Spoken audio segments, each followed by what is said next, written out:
Come on.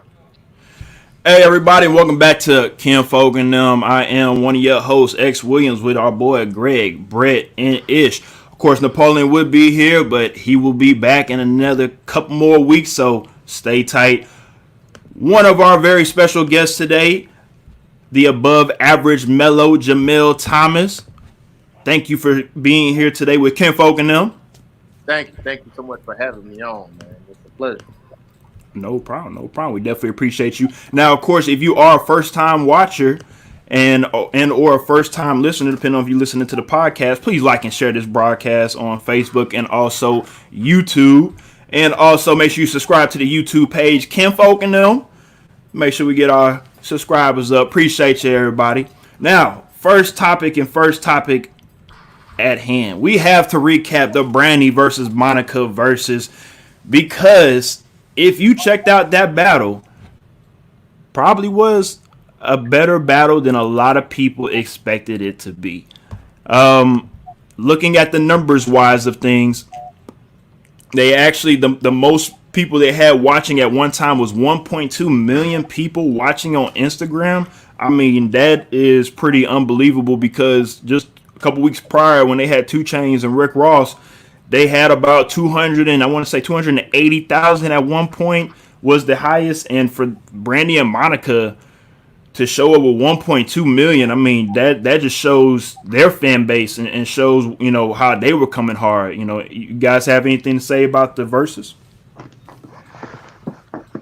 I think the verses was very interesting. It was a great tribute to the '90s of Moesha and all of that, and I think we all enjoyed it. I think that there was a lot of people that it really took them back. It was real interesting to see them, because they've been at this duet thing for a whole long length of time. But like I said, I think honestly, with the conversation with Monica and Brandy, it showed us the difference between the casual fan and the music head, and I think that everybody came out with a different perspective. I would definitely say I was very shocked. I know last episode we kind of discredited Monica. She got some jams. She got some jams. Bro, y'all came out and slandered that lady. Yeah. First of all, you agreed as well Brandy would win, so I don't want to hear that. I want a full apology from all of y'all that came out and slandered Monica. I was trying to, I came out, I think, on the middle ground, just kind of saying like, I thought Monica still was good. She got a lot of hits, but I thought Brandy was going to win because she's like the generational talent and that kind of stuff. Y'all slandered Monica. Y'all are like, man, you can't name 3 songs from her. I bet y'all recognized more than 3 songs last night, though. That was Greg. First of all, don't say y'all. That was Greg and only Greg. So I'll come out and say, Monica, with your fine ass, holla at me if you ever decide to watch this show. I'll sign the prenup and everything. I apologize. Look, just like a light skinned dude, talk shit, and then all of a sudden be like, with your fine ass, my bad, I fucked up. Hey, not too much on the skin pigmentation, brother. It's not this type of platform. I was messing with you. Man. I want to say the same thing too. I want to apologize myself. I want to give a big old apology to Monica. Looking good in your little Fendi French outfit. I thought she stepped off a private jet from French. Nigga. What? I'm saying she looking good. Boy, Twitter was saying she looked like Lord Farquhar from. I saw that too. I did see that. That was kind of funny. Boy, I ain't gonna lie, I did see that. I was laughing. I ain't gonna lie, I died on that one. They were firing Monica up with the fit, but again, hey man, both Brandy and Monica, for the ages that they are at, which are probably undisclosed because they're not gonna let us know. 41 and 39. Well, they looking good. They looking good for their age, and shout out to both of them, because I thought it was Moesha for a second. I didn't think that was Brad. I thought it was Moesha. You saw, and I don't know if y'all saw the background as well, but I know Ray J was there. I thought Ray J was gonna come out at intermission and play One Wish or Remember When or something like that. Thought he was gonna come out here and if I had one wish, it would be better. I thought no. Well, I'll go as far as to say this. Monica dominated Brandy. I don't know about dominated. She dominated. I don't know about dominated. I feel like it was a very, very close 50. Most of the way, it was 50-50. I feel like Monica took off, But Brandy was there. Brandy has the songs, but most of her songs, let's be real, most of her better classic songs were in the 90s. That Full Moon album, with some of the songs that are on that Full Moon album, have definitely helped out her songs during the verses. But for the most part, I mean, it was pretty even. Yeah, I mean, from what I've seen, the reaction has been 50-50. A lot of people are still saying Brandy won. I mean, I'm of the opinion that Monica, she kind of bodied her. I'm not even gonna lie. I feel like Monica did body that. But a lot of other people, the reaction I've seen, 50-50. You know, some people say Brandy, some people say Monica. So overall, I think we all won from that. All us 90 babies, we won because it was definitely there for us. It was a good night. I definitely agree. And let me read these numbers out one more time because I'm looking at Instagram Versus channel, and they actually just put out the numbers again, and it's not 1.2 million that actually tuned in. A total of 6 million listeners tuned in for this Versus yesterday, and that include Apple Music, Instagram. They have 5 million plus impressions. Let me also talk about the actual albums. The albums have jumped up. Brandy and Monica. Brandy has 5 of her albums, and Monica has 5 of her albums jumped up into the top 24 of the R&B charts on Apple.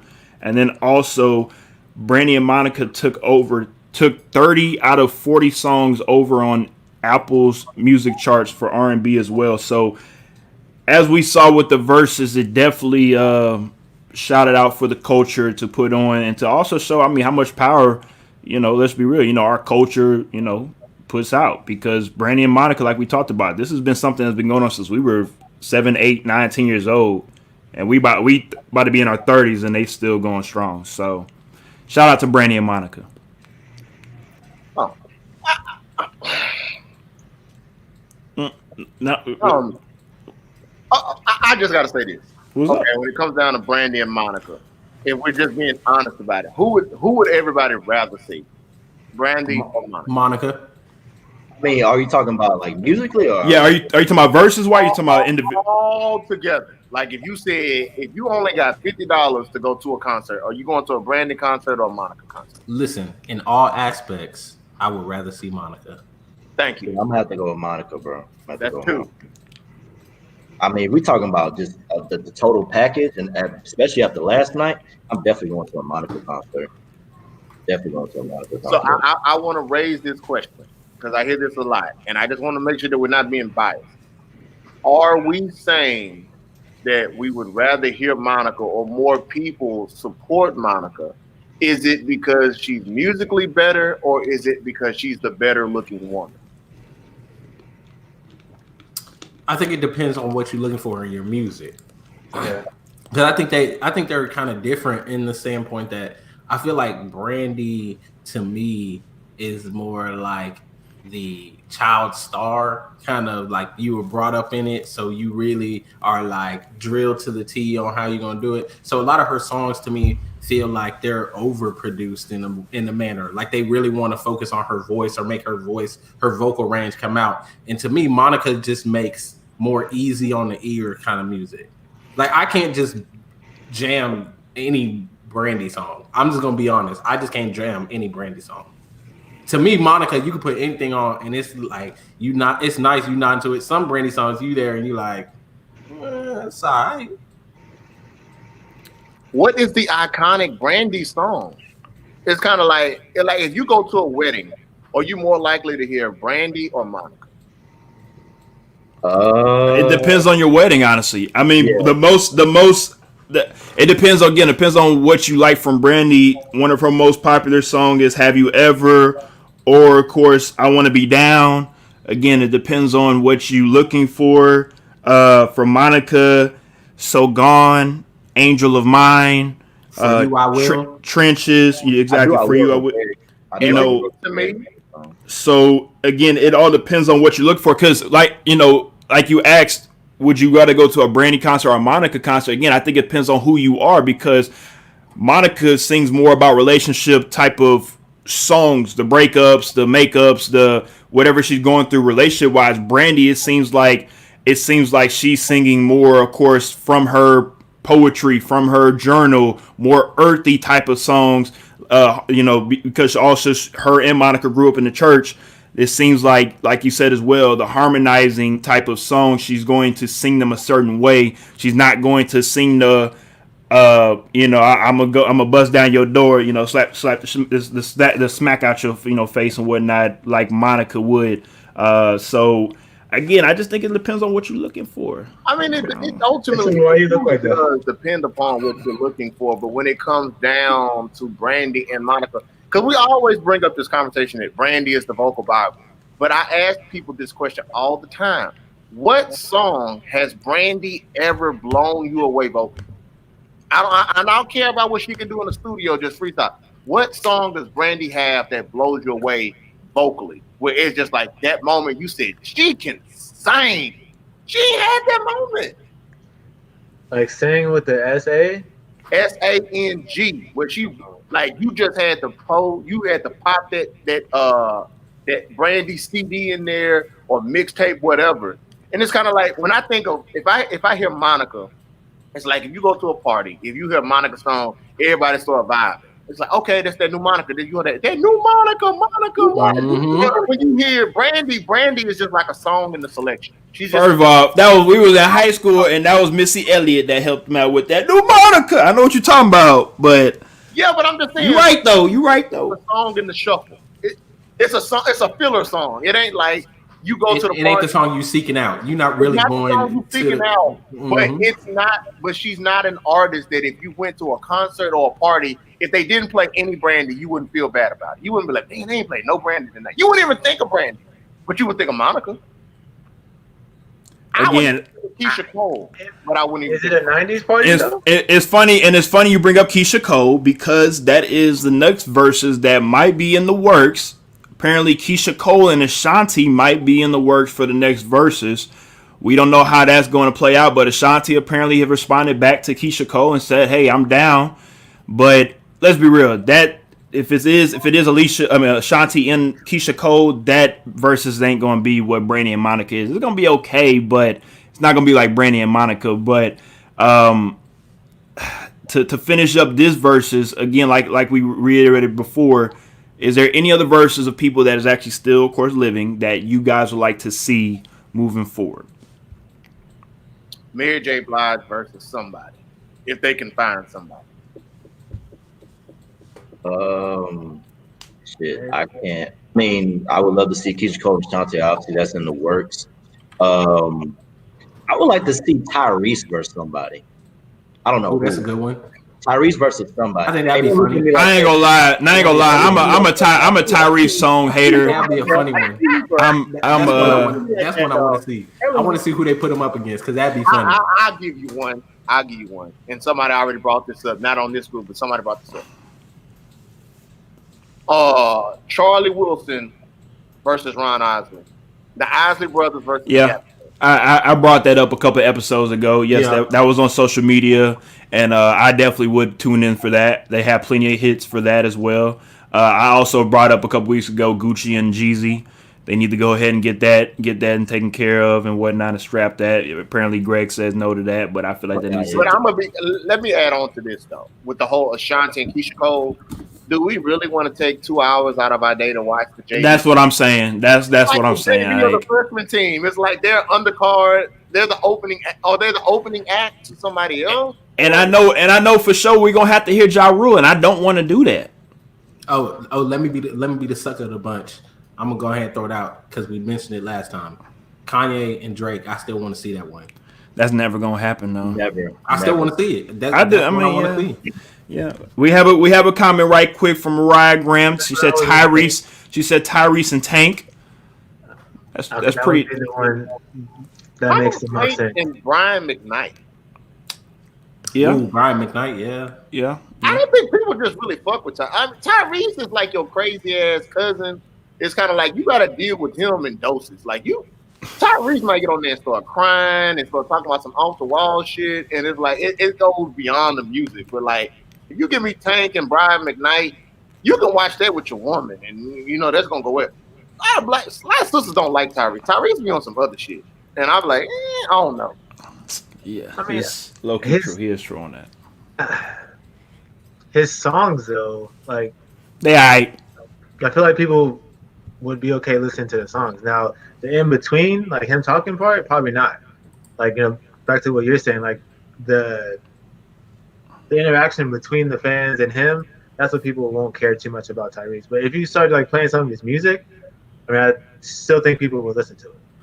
I think if you're gonna do, I think it should either be Tank and Brian McKnight, or Tank and Genuine. speaking of Genuine and Tyrese, both of them are actually on Moesha. If you go back and check out Moesha on Netflix, both of them are actually on that show. Wow. Just just a little randomness out there. But also somebody else that blew up the internet like Brandy and Monica, Brian Urlacher. Is Brian Urlacher entitled to his opinion after the whole Kyle Rittenhouse situation with him liking said picture of depicting Kyle Rittenhouse as a American patriot, and also coming out with his comment pretty much saying that what Kyle Rittenhouse did was okay because he was attacked and he used his self-defense to to attack back. So everybody here, what do you guys feel about what Brian Urlacher did? Because the Bears organization, the organization that he was with all his career, actually decided to step away from Brian Urlacher and not include themselves what Brian Urlacher did. So that shows a lot for that organization to step aside from what Brian Urlacher did. And remember, this is a Hall of Fame linebacker. So how do you guys feel about what he said and what he did? I'm gonna let everybody else comment first. That wasn't the only thing that he said, though. I think one of the main things he was getting criticized about was the tweet or whatever picture he put up where he said Brett Favre played Monday Night Football game the day his dad died, and NBA players boycott the playoffs because a dude reaching for a knife on a felony sexual assault warrant was shot by police. Now, that right there, wow. My man, Brian Urlacher, come on now. These people, and I'm getting tired of addressing these people. I'm getting tired of addressing this narrative. These people who are saying, oh, you theoretically were reaching for a weapon, or you had this felony warrant, or in the past you did this, to justify somebody being murdered. That in no way is a justification. Like, if that's what you think that is, and you're really sitting here because somebody has a criminal record, you're saying, oh, the police were justified in shooting them and killing them. Like, come on now. You need to reassess yourself in your life, because my goodness, you are a horrible person if you are going to sit here and say because somebody has some sort of criminal record. So we saying now anybody with a criminal record, the cops can just go out and just kill you. Like, they don't have to have any probable cause. They just can make up I thought they were going to do something, and it justifies somebody being killed. Like, what a crazy world that we got to be living in, that people are making justifications because they're saying, oh, this guy had a criminal record or he was potentially reaching for a knife, which we can't confirm that.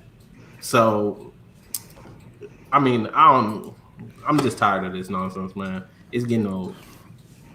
Greg, Brett? I think, obviously it's pretty much touched on everything I wanted to touch on.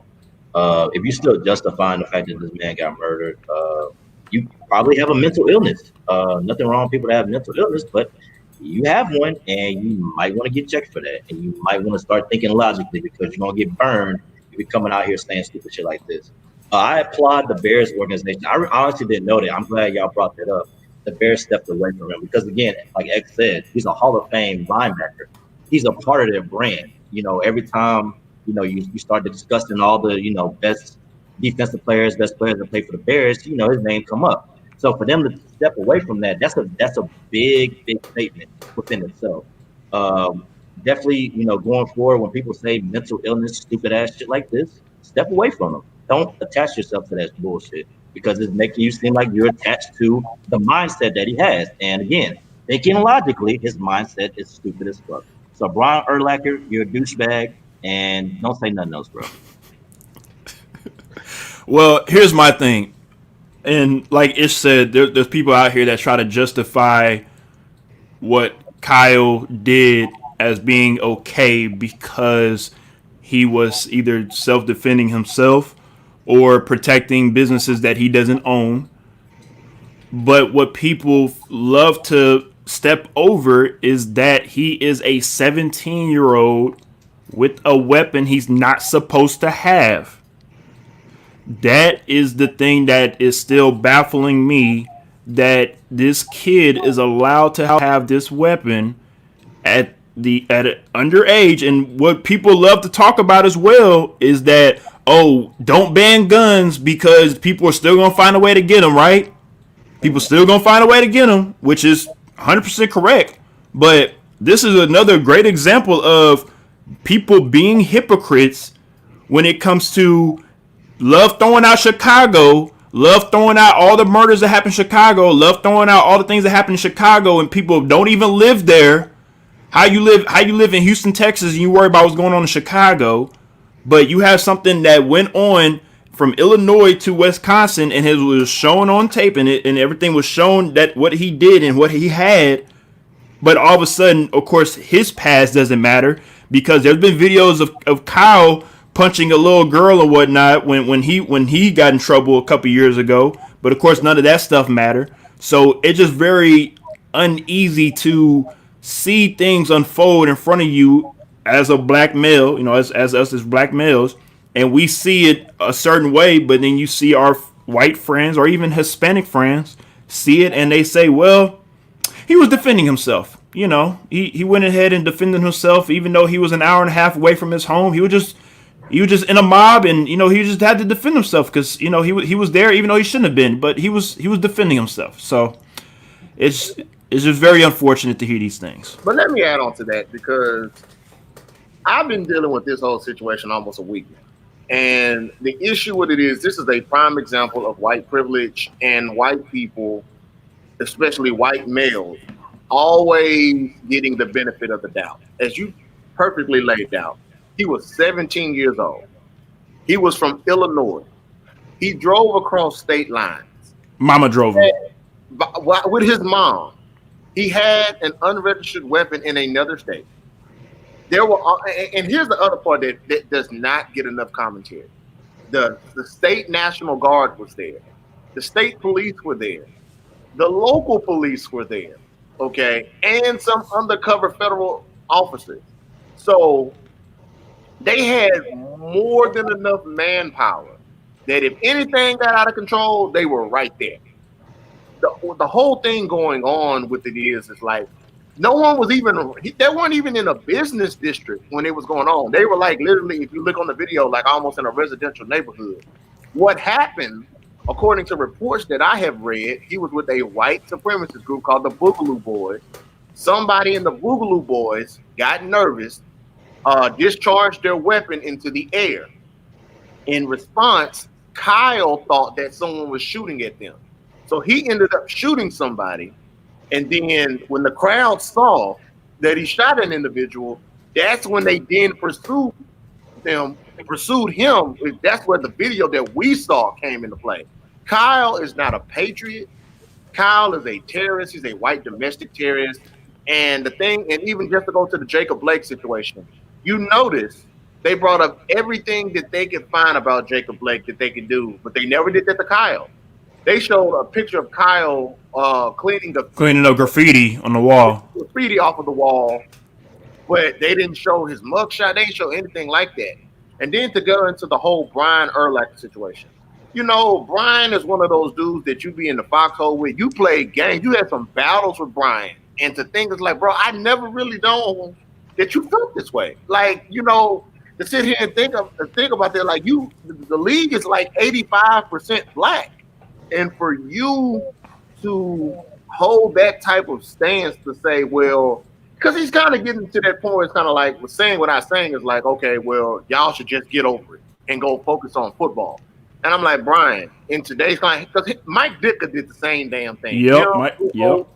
And all of that. And I'm like, y'all made y'all's money, your legacy playing with black people. Like, no one gave a damn about, like, if Brian Urlacher was not a football player. He'd just be another white guy in America that probably works in manufacturing. That's what Brian Urlacher would be doing. But for him to sit there and say that and try to justify it, and they do this all the time. They always say, well, such and such was a criminal. Well, when the encounter happened, you don't know what anybody's criminal background is. You just know it's an individual. But anytime that it's a black person being gunned down, it's like all of this, well, if you had a marijuana charge or you had a domestic violence charge, well, you deserve to die. But it's never brought up in contrast with the other side. And that's why I was telling people the other day, there is an implicit bias against black people. Black people never get the benefit of the doubt. Because if you get gunned down, then it's just imagine that you deserve it. And they just look at it as another Negro needed to be gone. But in totality, when this white guy shoots this white, and I'm not calling him a kid, this white young man killed these people, you're hearing every excuse in the book. But when you have an implicit bias towards a certain race of people, it doesn't matter what your race does because you're going to automatically assume that black people are wrong. And he killed white people. He didn't even kill nobody black. He killed white people. And they're like, well, we don't agree with their political ideology. So yes, that's the first thing. And that's exactly that's what I was going to get at. That's exactly what I was going to get at. A lot of people are holding on to their political, you know, if they are Republicans or Democrat, whatever it is, and trying to say, well, you know, the Democrats feel like, you know, you should defend yourself. So that's what Kyle was doing. So you Democrats, you can't have it both ways.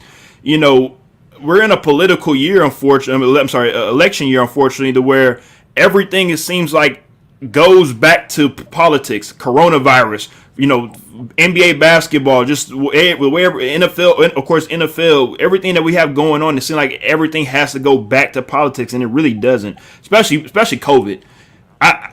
It baffles me to this day that people are still talking about Democrats are the only ones controlling this coronavirus. Apparently, it baffles me that a worldwide pandemic is controlled by one sector of the United States. That's pretty much what they are claiming, that is only the Democrats, which, you know, and if it is true, then shout out to them for being right. But you can't say it's only the Democrats because you're a Republican, or you can't be a Democrat and say it's the Republicans because you're a Democrat. We have to look at the whole scheme of things. But I add to this: the Republicans control 2/3 of the government. They have the Senate and the presidency. Well, and that's another thing is people are that's the thing that you're pretty much saying is y'all have everything that you want and you still complain about the things that go on, even though you're in control of them. Yeah, I mean, I listened to a speech from the president today and yesterday. He was like, we need law and order, and in Joe Biden's America, we're not safe. But I'm like, I'm living in Trump's America right now, and I'm not safe. And he's talking about what needs to be done. I'm like, dude, you're talking as if you're running for president. You know you are the damn president. Like, you can do whatever needs to be done. But it goes again, it's kind of like the casual person that doesn't know any better, and then those that are actually politically inclined and politically informed. And it's very confusing that people, because like now, you're seeing the same shit that you've seen in 2016.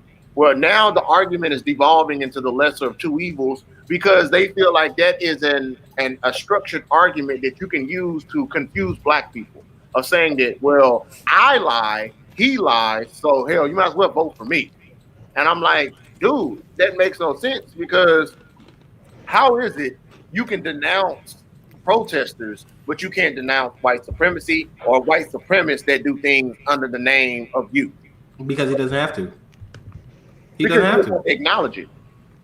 I mean, he doesn't have to because the masses are not paying close enough attention to actually care whether or not, like, they can watch Fox News and Fox News can tell them that, oh, well, he never did actually endorse white supremacists. And then there you go, right there. He never endorsed white supremacists, so he's good. Like, dude, there are too many people. If you really think about it, there are too many people in this society that aren't actually following this stuff. They are following the news, or they're following their Facebook feed or their Twitter feed, and that's where they get their information from. So the line has been drawn in the sand.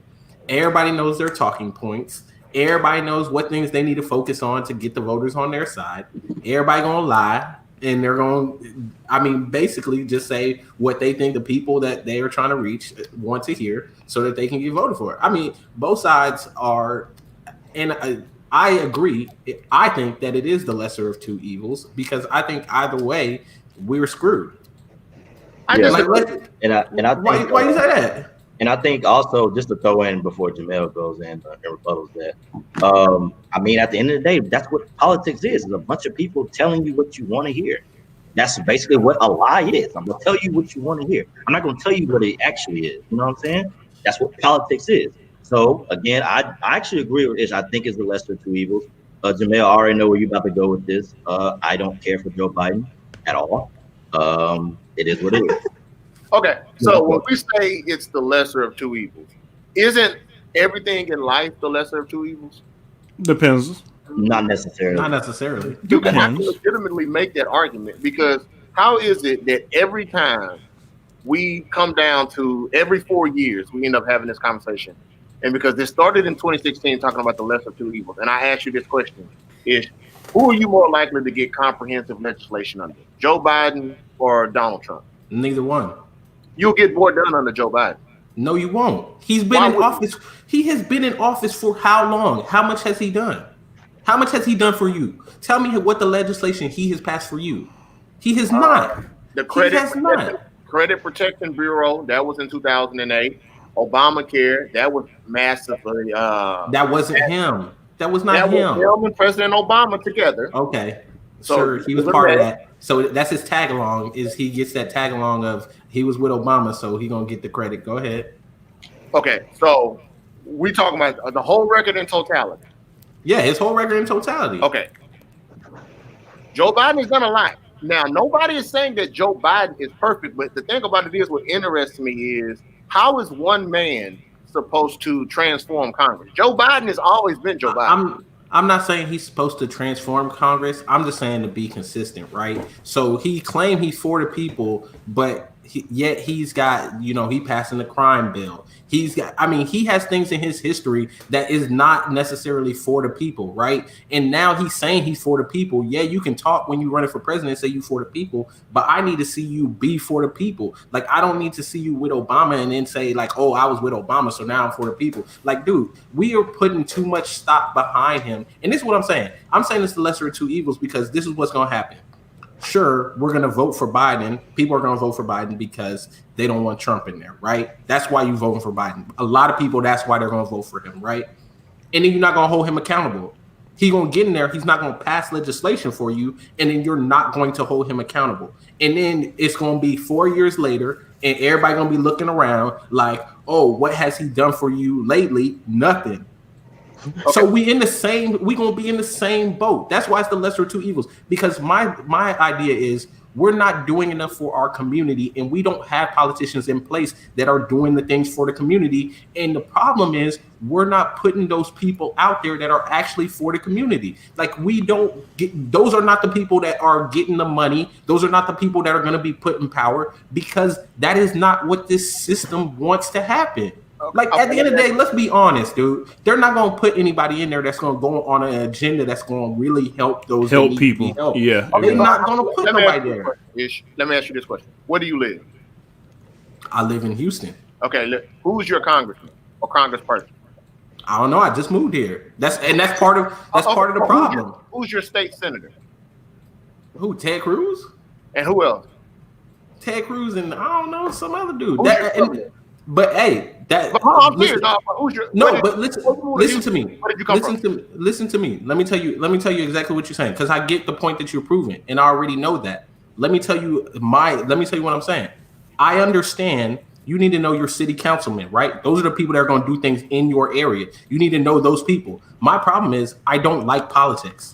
I don't like these people. And I feel like when I do look into these people, most of them are not doing the things that want to do. So you know what I do? I join organizations that are in my community that are doing things. I'm helping people in my community myself. I'm not necessarily depending on some politician. I'm going to vote you in and then you're going to do it for me. No, I'm going to make sure that I join the organizations that I know if we're going to go serve food, we're going to go do stuff. I'm going to be in that community. I coach kids in Little League football and things like that, because I want to be in their lives. I want to talk to these kids. I want to be there and show them a positive influence. I want to show them what you can do if you're able to focus, go to school, do the type of things you want to do. And you don't even have to go to school. I can tell them like, hey, bro, if school is not for you, then let's get you in a trade school. Let's get you into things. Let's get you these internships that you can get to where you want to get to. You don't have to necessarily vote for a politician to do the things that you need to do in your community. But if you are going to vote for a politician, if you are about doing that kind of movement, then you need to know your people that are around you.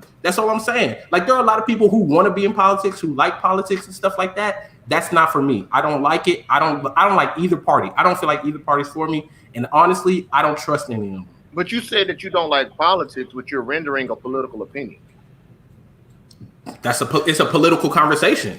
But I'm just saying, and that's where we have come. We have come to a state now where everything has to be a political situation, because that's election year. Everybody gonna say, "Oh, this thing, it's the liberals, it's the conservatives." Like, you can't do anything. There's nothing in the news right now that is not targeted as liberal or conservative. Okay, but I asked you this question though, because how can you help your community if you're not participating in the political process? Because the political process actually affects your community. Because just because you don't participate in the game doesn't mean that the game is not happening. So, I agree. The game happening. The game is happening regardless if you participated in it or not. But because I feel like, respectively, we're setting the bar too low.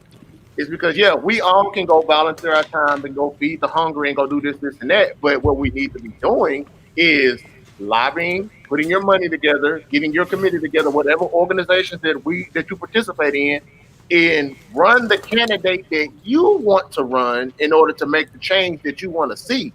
We don't get to necessarily check out, because these people are out here electing sheriffs that don't do work in our best interest. They're electing judges and all that don't work in our best interest, but they're able to elect these people because you're not participating in the political process, because more times than not, you outnumber the people that are voting against you.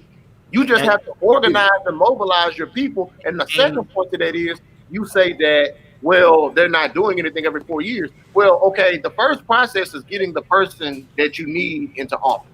The second step of the process is, okay, now I got you in, I'm going to hold you accountable. I'm going to legislate. I'm going to lobby. I'm going to get everything that I want out of you.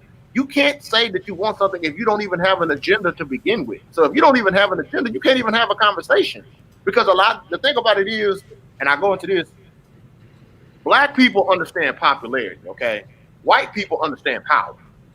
See, I don't have to teach power to a white person. I have to teach power to a Black person, because even if you have the numerical majority, if your ass isn't participating, it's pointless. So you have to participate.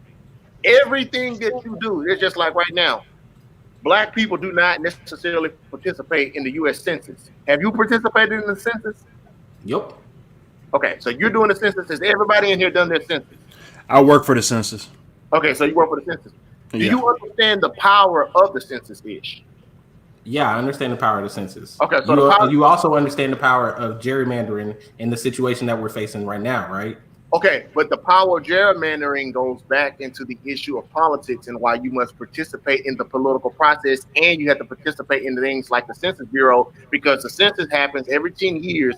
If people are, or especially Black people, are mentally checking out, you're talking about billions of dollars that are not being interjected into your community because, again, popularity, power. If you don't understand, and a lot of us don't, that's why we're so far behind. So getting Joe Biden in is the first step. The second step is that delivering an agenda, putting your money behind organizations so that they can lobby for said agenda, so we can move and progress forward. Because honestly and truly, this is about 2043. In 2043, Black and brown people will be the numerical majority.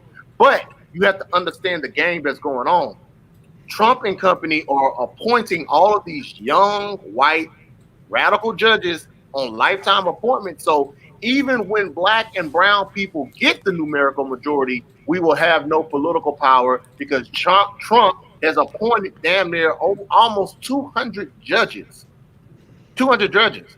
So we have to participate in the process regardless if you like it or not. This is not a battle of the lesser of two evils. This is about our survival and our political. Dude, it's still prosperity. so you took what I said as like I'm not participating. It's not that I'm not necessarily participating. I don't like politics. I will participate. I understand the fact that we have to participate. If you watch some of our past episodes, I've already said we need to get more active in our communities. We need to learn who the people are. We need to put people up who need to run on our agenda. I said some of us may actually have to get involved if we don't have those type of people that are willing to run for that. So I'm all for that. What I'm saying is it's a lesser of two evils this year because it's too late. If there's nobody for your agenda now, it is too late. You like this, those people who are running and you're voting for this year, they already have, they're like on the ticket, they've got their money. Those are the people that are running. So it's the lesser of two evils. But we said the lesser of two evils, though. Okay, so in the primary, who did you support? In the primary? Yeah. I mean, I would say I was more on the Bernie side, more of the progressive. I really wanted a progressive candidate. Okay, and I was with Andrew Yang. I was with the Yang gang, but nobody was taking him seriously. Okay, I wanted Yang, but nobody wanted him seriously. However, I voted. I did not vote for Joe Biden in the primary. I voted for Bernie Sanders only because Andrew Yang had dropped out. However, Bernie didn't win because the progressives did not turn out in the way that they needed to turn out. So at this point, that tells me that the moderate wing of the party is still in power. Is the progressive voice growing? Yeah, it surely is. But you got to do like the other side. If your party, if your wing of the party doesn't win, you got to get line. You got to get in line, bro. And anything that we say that can deter people, we need to be real careful because we live in a soundbite and a clickbait generation that says you got black folk out here just searching for a reason not to vote.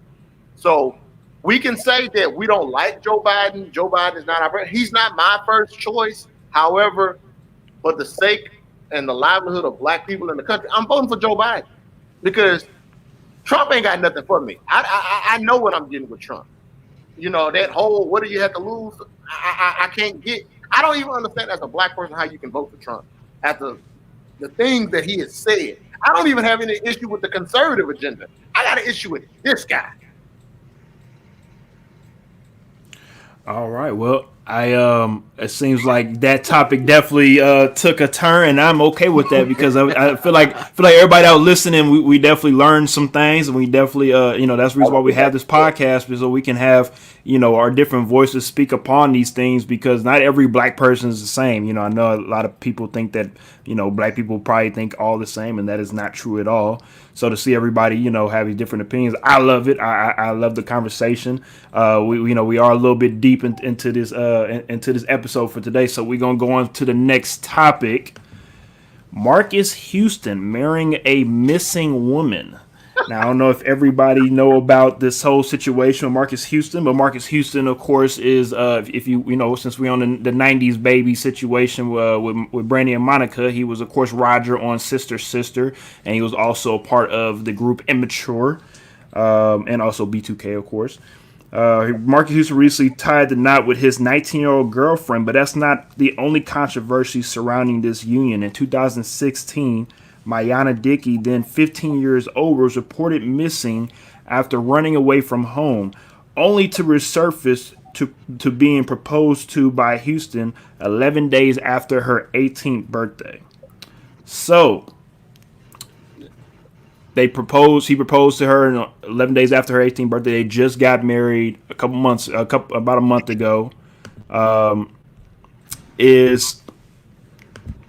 Is this kind of like a R. Kelly situation? What are we dealing with here? I'd love to hear you guys' thoughts about this. Jamil, go ahead and start it off. I know you want to say something. I know Marcus Houston, he got to hold his L on this subject because this is on some To Catch a Predator type of shit. It's kind of like, look, I've been watching you a long time, and now is the moment. For all we know, when she disappeared, he might have married her then. For all we know. But I'm just trying to understand, and for the life of me, a 40-year-old celebrity icon marrying an 18-year-old girl. Like, what you could have any woman you want, but you choose an 18-year-old young girl, fresh 18, okay? And it's really problematic because it's just, like I said, there's always been allegedly a bunch of pedophile type vibes that come off from Marcus Houston. And like I said, and then previously, if anybody watching this, go to the Impressive channel on YouTube, and there was a young lady, I believe her name was Impressive. She did a whole entire documentary laying out the whole B2K, Chris Stokes, and Marcus Houston situation. Marcus Houston is problematic, man. Thank you for that tidbit. If people that don't know about that YouTube, documentary, please go check that out because I'm gonna go ahead and check that out after this show. Ish, Greg, I know you got something to say. Go ahead and say it right quick. Brett need to say something, bro. Brett, go ahead and go, my nigga, please. I mean, it is what it is. Like, he's marrying an 18-year-old. Like, there's not much really to say. Like, it's gross. Like, why is a 40-year-old marrying an 18-year-old? Like outside of that, I mean, there's not much to say. Like, if you guys had an 18-year-old daughter, would y'all want her marrying a 40-year-old man? No. Even if it was Ishmael, do you want? Never mind. No, don't do that. Don't do that. Don't do that. Don't name drop. Don't name drop, bro. You don't want to. Anyways, we gonna go for bread. I'm gonna finish with what I wanted to say about this. It's just, besides it being weird, like Brett's saying, it's just not even generationally wise, like, connection, because you're 20 years older than somebody. You know, what do y'all have to talk about besides the current events that's going on TV and maybe something that's going on YouTube? Because you, as a 40-year-old person, your generation-wise is completely different than a 19-year-old that's worried about going on with TikTok or Snapchat or whatever it is. And let's be honest, I think, unfortunately, this world has kind of normalized some of these relationships because, let's be real, before modern day, before the 1900s, back in the day, some of those type of relationships was acceptable. You can be 14-year-old and be with a 21-year-old or be with a 22-year-old. And back in the day, they was like, that's how it was back in the day. It was okay, and I think now we're coming to a generation where, of course, you have people that say, that know and realize that is not okay. But you still have some older people that feel like and look at it like, hey, love is love. As long as they above age, it doesn't matter. So it's unfortunate, but some people don't see a problem with it. Yeah, and I just want to speak on the people out there that it ain't none of my business. Those type of people. Y'all said the same shit about R. Kelly when he married Aaliyah. Y'all saying the same shit about all these other celebrities that are getting away with this shit. At some point, there has to be a finish line to this. And the finish line is calling these niggas out and getting them the fuck up out of here. So I just want to just speak to the people out there that's saying it's none of my business or I let people be people. Nah, like Brett said, this shit is gross. I'm going to take it to another level. Marcus Houston, you're a fucking idiot. You're a fucking douchebag. You're a nasty douchebag. You're a nasty nigga. And if that works for you, works for you. But at the same time, my nigga, you were nasty as fuck, and you nasty, my nigga. And I ask this, and it's like, because we have to differentiate and be clear. We're not saying that older men can't date younger women, but this is a situation of like, for real, you're 40, she's 18.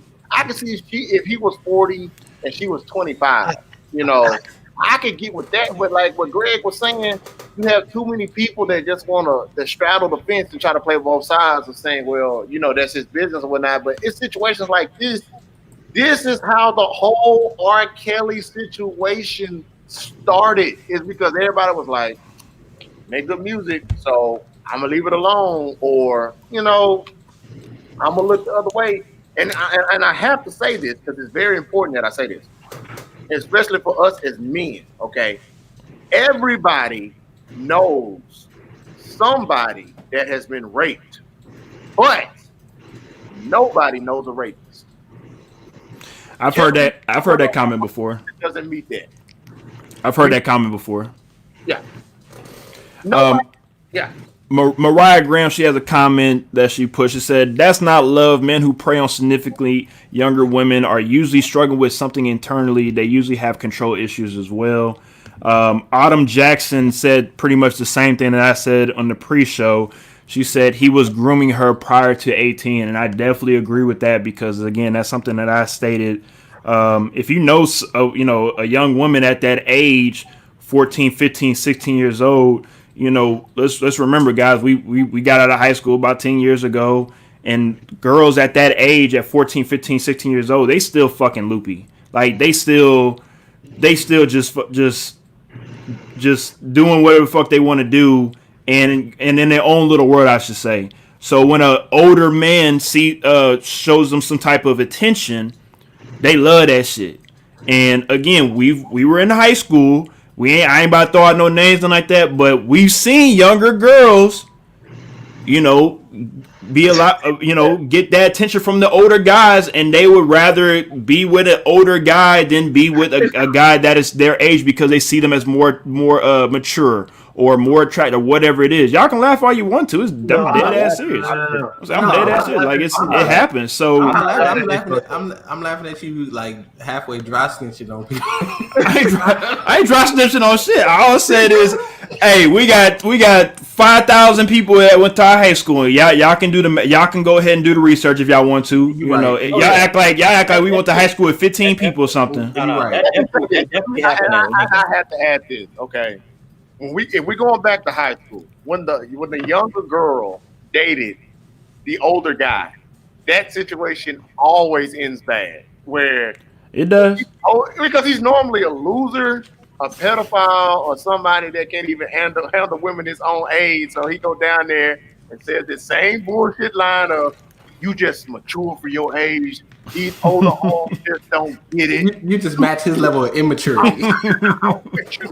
And I'm like, it normally be the dude that's living with his mama in the basement, or he's driving. Dang, why you not living in the basement?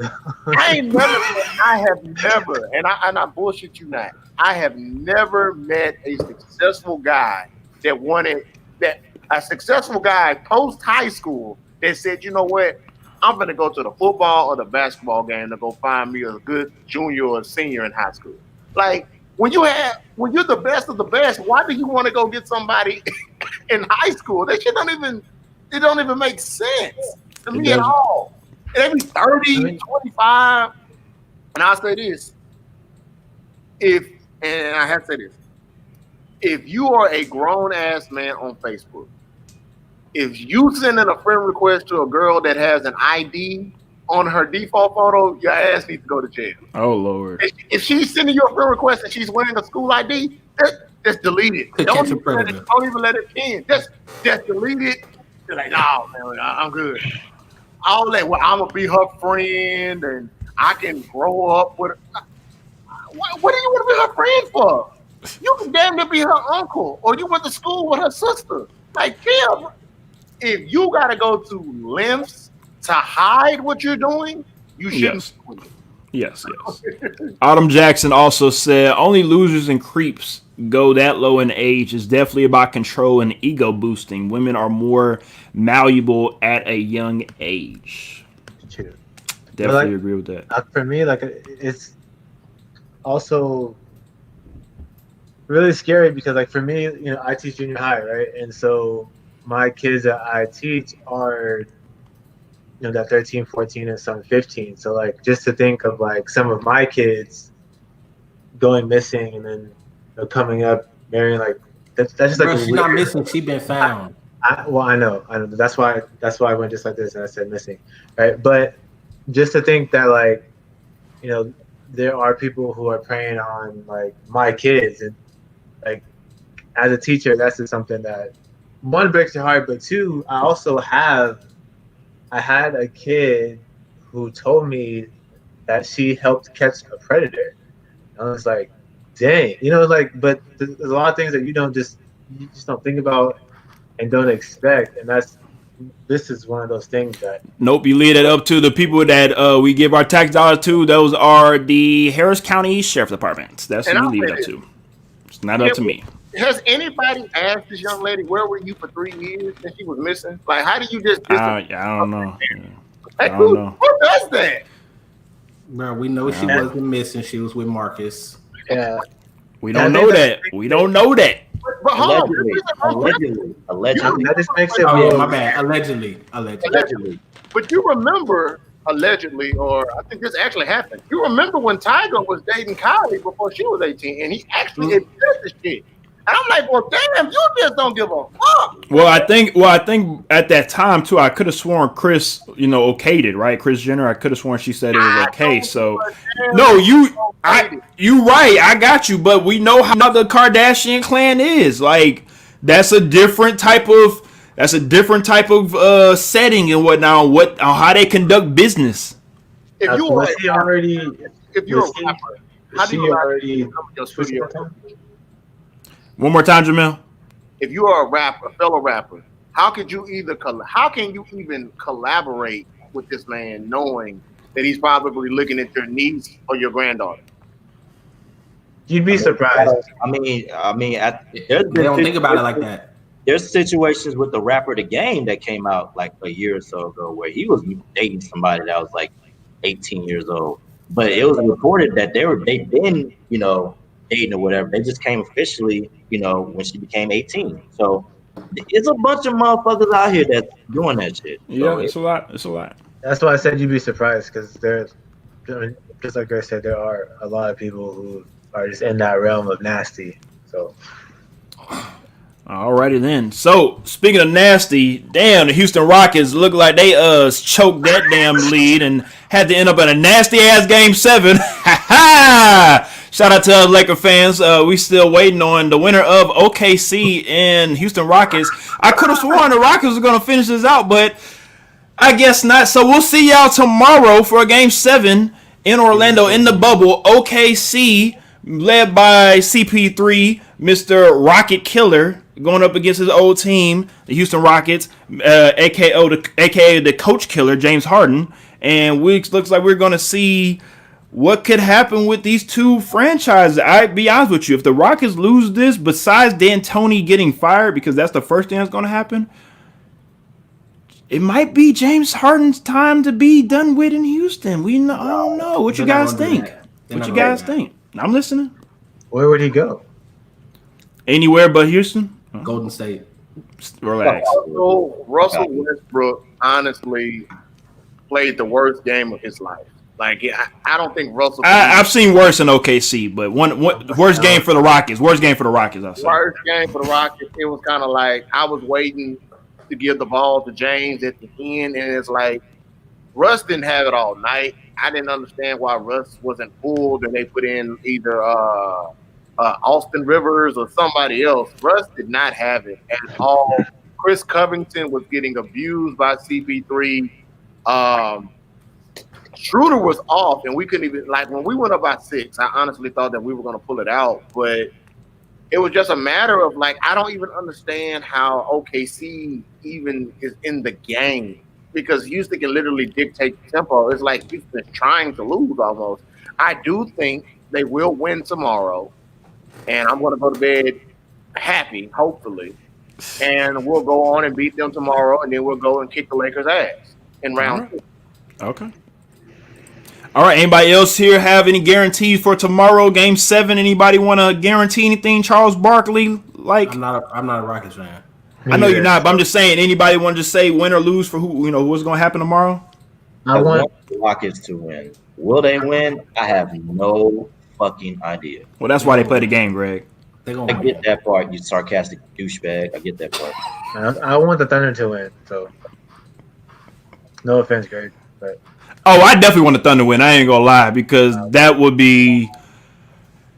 It would just make my heart just melt here and living in Houston, Texas, to have these Rocket fans just talk about how they were just gonna win the championship this year, and to lose in the first round. I mean, it would just be icing on the cake this year. So I'm definitely going with OKC. Okay, I mean but I would tell you one series that's not getting enough attention is this series between Miami and Milwaukee. Well, that's the second round. Remember, you guys are still in the first round. You got to get to the second round before we can talk about second round matchups. NBA playoff update, because I've been saying for about a month or so and change. I don't understand why people just allow Giannis to just drive to the basket and dunk. That's all he do. That's all he do. Well, he can't shoot. And I'm like, just build the wall. And make him shoot. Make him shoot. Because the dude can just, the way how he takes those steps with, I didn't think Jimmy Butler could go out and give you 40 like that. Jimmy Butler is like a grinder. Jimmy Butler is like drinking castor oil. It's good for you, but it's ugly. He gives you an ugly ass 40 or an ugly ass 20, but he just does it, man. It's like, damn. Well, to be completely honest, I think Jimmy Butler fell into the best situation he probably could have playing for Miami after the Sixers stint because, and let's just be real, I mean, we see it this year. The Sixers are soft. From Joel Embiid to Ben Simmons, they are soft. I don't care how you want to cut it. And Jimmy Butler saw that, and he tried to, pretty much be the leader and have y'all follow me, but what Jimmy probably saw was they want to do things their way. He said, okay, cool. Y'all do y'all thing y'all way. I'm going to do it my way, and we're going to see, who's going to prevail. And as we can see, looks like Jimmy is proving his point because he is the man in Miami. And even though he's with some guys that might not be household names, they are guys that are helping him win the same way LeBron is on a team where they might have guys that aren't, again, household names, but they help complement his game and complement him to where they're able to win whatever playoff series they need to win. Are you talking about LeBron and Cleveland? Cleveland, Miami. Not in LA, but Cleveland or Miami, not the LA part, because of course you got Anthony Davis. But what I'm saying is he usually have guys that aren't that great. Of course, Dwayne. Besides the big three, I'm talking about Wade and Bosh. I'm talking about the other guys. But I don't. Sorry, I'm sorry. I don't think you can make necessarily that argument saying LeBron in Miami because, and you can't say outside the big three because that doesn't make sense to me personally. All right, no problem, Brent. No problem. Anyway, so the like I said, the other playoffs and whatnot. Also right now, Game 7. We just got done with the final. I don't know if anybody saw the final score with Denver and Utah. It looks like Utah ended up choking and losing in Game 7. Connolly with the last second 3-pointer miss to end the game, and looks like Denver goes ahead and pulls off the upset and comeback victory amongst Denver was the higher seed. Now I ain't talking about seeding part. I'm talking about they were down in the series. They were not supposed to win that series. It looked like Donovan Mitchell had that series in hand, and they were going to win. Because again, I don't think I don't think seeding in the West is as important as it is maybe in the East. The West is just so heavy. Besides the 8, even the 8 seed. People thought, the Lakers are going to lose to the Blazers after one game, but it just goes to show you again. I think 1 through 8 is a lot heavier, of course. Besides, 1 through 8 in the East. That's all. Did y'all see that the Celtics won? Celtics did win. They are up 2-0 on the Raptors, and that's the crazy thing too. I thought the Raptors were going to be able to, I guess, pull together their championship, DNA and go ahead and still make it back to the Eastern Conference Finals. But I don't know what's going on with the Celtics right now. But Brad Stevens is coaching them boys up right now in this series. Brad Stevens has always been able to coach his ass off, but at the same time, never put your faith in Kyle Lowry in the playoffs. Kyle Lowry is trash. Ooh, you think so? Kyle Lowry. Last year, I don't know. Last year kind of debunks that, bro. Last year, that's a ring. He got behind Kawhi last year. I think. Kyle Lowry played his ass off last year. I'm not a Kyle Lowry fan either. Yeah, me either. But I'll give him that 1 year. Yeah, I'm gonna give him respect. He played well last year. Because I think that the Celtics being up 2-0 right now on the Raptors is more of an upset than what Ishmael was saying. Especially last time when he was saying that when the Celtics beat the 76ers, that was an upset. That was an upset. I think that the Celtics being up 2-0, that's a way bigger story. I wasn't sold on Toronto, to be honest. Me either, but being up 2-0, I feel like that's different. I'm more sold on Toronto for this. I was more sold on Toronto for this year over the Celtics because again, Toronto has at least proven it last year. Even though they had Kawhi Leonard, I got that. But to still come back this year, have the number 1 seed in the East, and be able to again keep that core and play well, I thought, okay, well, I'm going to give the Raptors the benefit of the doubt because they have championship DNA over the Celtics or over the 76ers because they have not proven themselves yet. If the Celtics go to the finals or even Miami, I'm looking at Miami right now, man. And, if they're able to keep this train rolling and let Jimmy be him, I think they can get to the finals as well. You think they're going to beat Milwaukee? They all playing to lose to the West anyway. It don't even matter. True. This is true. It's very true. I'll say this. If Milwaukee loses this series, this is going to be very pivotal, of course, for Giannis's future because that's what I'm saying. I think Giannis is not going to stay in Milwaukee because I think he also sees the writing on the wall as well. Now, the real question is, where does he go next? Spurs. People... No. No. People are saying Golden State, but I highly doubt that. I wouldn't be surprised if I see him in the LA market. Anthony Davis might leave the Lakers and go to Chicago. That was rumors and whatnot, but Giannis could replace him. We'll see. But for Giannis, if Giannis wants to be that guy for whatever organization, he has to be able to be more complete as a basketball player. From the free throw line to one more time. He has to stay in the East if he wants to be that guy. Well, honestly, we just got to wait for LeBron to retire to be. I wouldn't say it. Well, because I think KD is a better. Once KD becomes healthy next year, I think KD is a better player than Giannis. Me too. He's a better skill player. Yeah.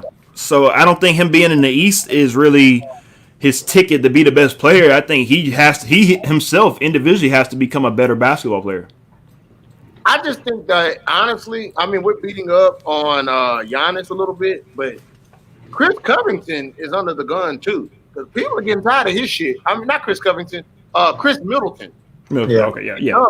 People, because, to me, is Chris Middleton really a back? Is he really a Robin? You know what I'm saying? Is he really a second option or is he really a third? Because third or fourth. Because if you put together a big three, I think that Chris Middleton is your three. He's really not a two. Because if you look at the Milwaukee Bucks offense, the Milwaukee Bucks just really look like the San Antonio Spurs of the East with Budenholzer as the coach. Because Budenholzer did the same thing in Atlanta. He doesn't have to have a perennial. He doesn't have to have an amazingly talented team. However, because the way how he coaches, but come playoff time, you got to have people that go out there and go get a bucket. And I feel like too often, Chris Middleton just checks out. And when Giannis can't just power his way to the basket, it's problematic because they're losing games. They should, the amount of length and all that Milwaukee has, they should not be struggling with Miami. They should be able to go out there and beat them. They are actually the longest team in the NBA, no homo. So yes, I definitely agree when it comes to being lengthwise, when it comes to being able to easily get a basket or whatever it is, they should be able to do that. But it can be very interesting to see the rest of these playoffs unfold. I'm interested to see who we're going to play as a Lakers fan. To be completely honest, and there's no shade. No matter if we play the Thunder or the Rockets, I feel like as a Lakers fan, we're going to win. Just being honest. Just being honest. But we'll see. I think you guys have it'll be a better series against the Rockets. But I think that you guys playing the Thunder would be a lot more fun. Alrighty then. Thank you very much, Brett. Thank you very much. Hopefully we'll see the Spurs next year in the playoffs. Hopefully not. Hopefully not. Hopefully not. No. Speaking of the Spurs, hold on. Speaking of the Spurs, we need to get rid of LaMarcus Aldridge.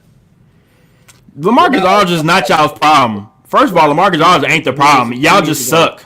No, y'all just suck. Y'all don't have any talent, nigga. That's the problem. Exactly. That's the main thing. And LaMarcus Aldridge is on the back end, so that's the main thing. But when we got LaMarcus Aldridge, that wasn't even a good pickup.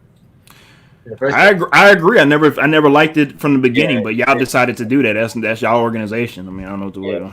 Nobody gives a shit about what moves y'all make. Nobody gives a fuck about that. It was almost just as bad as us picking up Paul Gasol. That was 3 years late. Or it was almost as bad as the Texans traded away DeAndre Hopkins, but that's another. Not even close. Nah. Not even close. Way different. All right.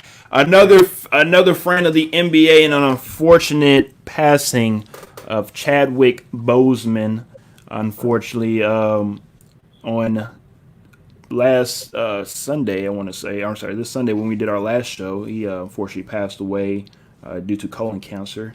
And towards the end of our show, me and Ish, when we was on the last show that we did for the conversation we needed to have, Lorenzo Guy actually commented on in the comment section saying that he passed away. And at the time, I thought he was joking. I really thought he was joking until I looked at my phone and I saw that he did pass away. And I don't know how you guys felt about it or saw the initial reaction when it happened, but it's kind of reminded me of Kobe when it was just like, nah, he's not dead. You guys are playing. Just what are you talking about? And to come to find out that nobody was playing, it was it was for real. It was very unfortunate. So Black Panther, Jackie Robinson, James Brown, some of the biopics he was able to recreate. Of course, shout out to Chadwick on that one. And then also we want to, of course, pay our respect to John Thompson Jr. as well, head coach for the Georgetown Hoyas back in the day. Of course, coach people like Patrick Ewing, Alonzo Mourning, and Allen Iverson. Of course, his son John Thompson III took over the reins at Georgetown, and just want to pay tribute to the Thompson family. And just want to go back, like I said, with Chadwick, and just want to get you guys' opinion before we get up out of here for the night, and just give you guys a couple minutes to talk about how you felt about Chadwick and the Black Panther for our generation. I would say Chadwick Boseman was an amazing actor. You got after doing a little bit of research, he played so many iconic roles that were legendary, and he really brought a level of focus and intensity to his job just by watching the segment that they did on him on Sunday. He's definitely going to be missed. He definitely made it better. I mean, he played the iconic role of the Black Panther. That movie alone grossed over $1 billion and showed that not only can a leading Black cast and a Black director write a successful film, he's just iconic. And he did that, and I think that he will truly be missed. He touched a lot of people. And the thing about it was, and I honestly believe he did that while struggling with colon cancer and doing all of that work. So shout out to him, and may he rest in peace. Yes, just like you said, I want to reiterate that it started in 2016. Apparently, it's colon cancer. Black Panther came out in 2018. So his first movie, I want to say it was in 2016. I want to say it was 42. So he started off with that, and he went off to have 5 more movies after that. The last one is The Five Bloods, and the movie before that, 21 Bridges. So I think he was able to create 5 or 6 movies while he had colon cancer without letting anyone know except for the team that he had around him to let, of course, the individuals know, either Marvel or, whoever the people that needed to know, they let them know. And, another post I'm pretty sure y'all seen all on social media is, I hope you guys' team is as tight as Chadwick team is to hold on to a secret for 4 years for that long and let nobody know about it. That just shows how tight his team was. But it goes beyond his team, to be honest. And I want to actually call that out because I was seeing some people speculate whether or not Disney would have known about it and, the movie studio would have known about it. And somebody brought up a good point saying that they actually take insurance out on a lot of their bigger main cast roles in case something happens to them and production has to be delayed or something like that. So to think that the studio knew about it as well and it didn't leak anywhere whatsoever, that says something about the way that they all worked together in making sure that this man was able to have his privacy. It is a breath of fresh air in the age of social media for somebody to be able to go through that on their own and just decide on their own terms of whether or not they wanted that to come out. Because nowadays, it don't matter if you want something to come out or not, it's probably going to end up coming out by somebody. As we saw with Kobe's death, just to reiterate that, unfortunately, like they said, I think TMZ found out about it before Vanessa Bryant found out about it. That was, that's not something that you would want to have happen to your significant other, for for everybody around the world to know about it, and then people hitting you up about your husband or wife, and for you to say, my wife is dead. Like, what are you talking about? But for you, of course, to not even get the confirmation first, but I think that is like you said, that's the breath of fresh air, to be able to have that peace and just clear mind, to be able to go through what he was going through without having to worry about millions of other people showing fake love to you, and that's another. I think that's another thing too. A lot of people show that fake support. Oh, you're going through cancer, so now let me support you. Why weren't you supporting me before I even went through cancer? That's the thing as well. And another note I kind of want to tie it to is the movie Queen, the Queen movie that came out a couple years ago. Freddie Mercury, he said that as well when he was going through AIDS. He didn't want to let the world know that he was battling through AIDS because he didn't want to be a poster child for AIDS and whatnot. So I just thought that was, it kind of reminded me of that. It kind of reminded me of that when it comes to, being able to keep your life private, to be able to go through what you need to go through in life to get to where you need to get through. My bad to cut you off. Mariah Graham also said, a private life is a happy life. That is definitely true. And like I said, man, and what Ish was saying, I mean, they do that. That's called the key man policy, and they make sure that the most critical people of any kind of thing, you got to put out a policy on them just to protect everybody else. But like I said, the fact that he was dealing with that and still doing all that, it kind of inspires me. It's kind of like, man, I complain about, and it goes back to that thing where you feel like your life is so hard, and it just shows you that it can always be worse. This man had stage 4 colon cancer, but you wouldn't know. I mean, he just out there, he lived his life to the fullest, man. And I just think that we all could take something away from that to say that just live every second, every hour of the day the way that you're supposed to live it, because you just never know when it's your time. You just never know. And I also will say, I read something that I didn't know until this tragedy happened, that colon cancer is the leading cause of death for Black men. That says a lot. I didn't know anything about that, and it sucks that it took death for me to figure that out, or for me to do the proper research on that. But it's something to think about.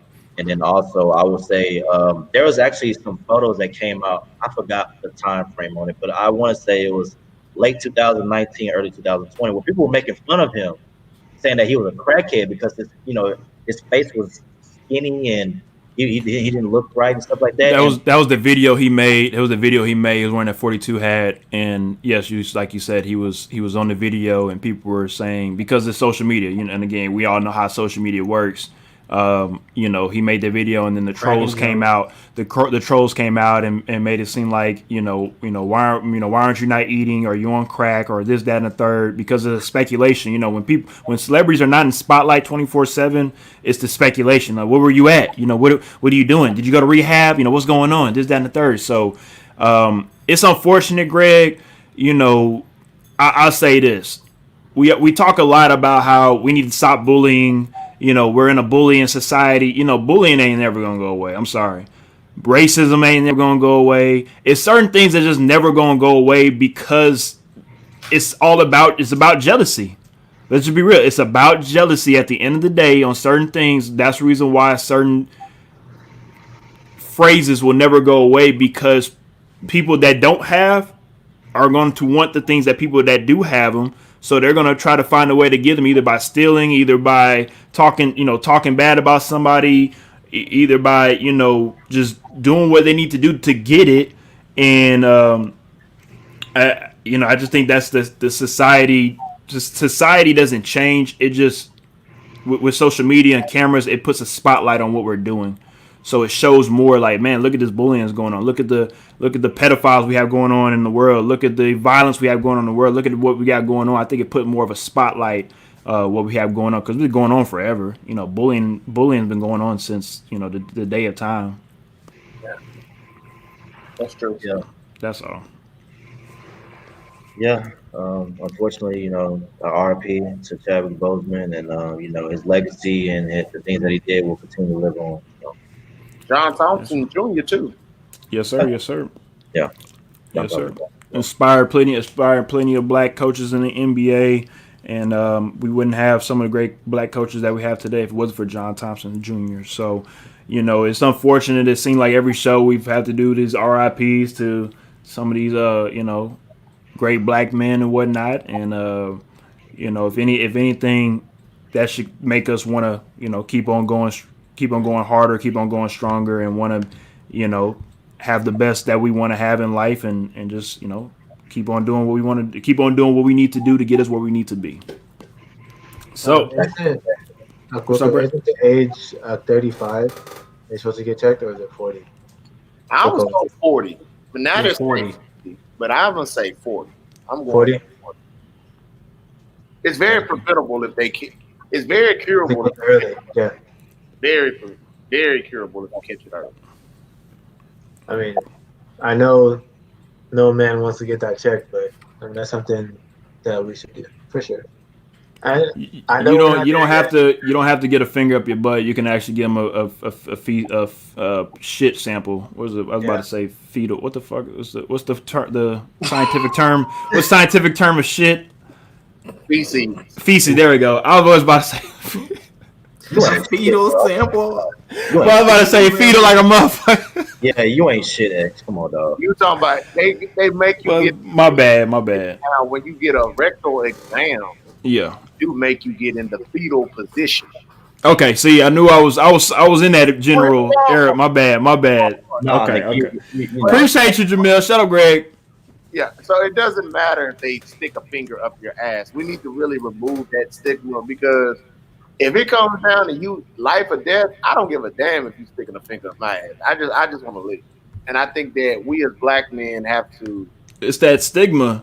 They said the same thing in prison, by the way. Just want to throw that out there. What? The same stuff in prison. Thank you, Greg, for letting us know that. We appreciate that. I heard. I've never been in prison. Thank you for the prison insight. Thank you, Greg. We didn't need to know that, but appreciate you.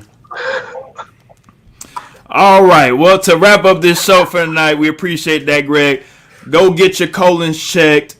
You got any friends in prison you want to shout out? R. Kelly, shout out to R. Kelly. Oh, wow. All righty then. That is not the person to shout out to. Yeah, thank you for ending the show like that, Greg. And thank you, Jamil, the above average fellow. Mellow fellow.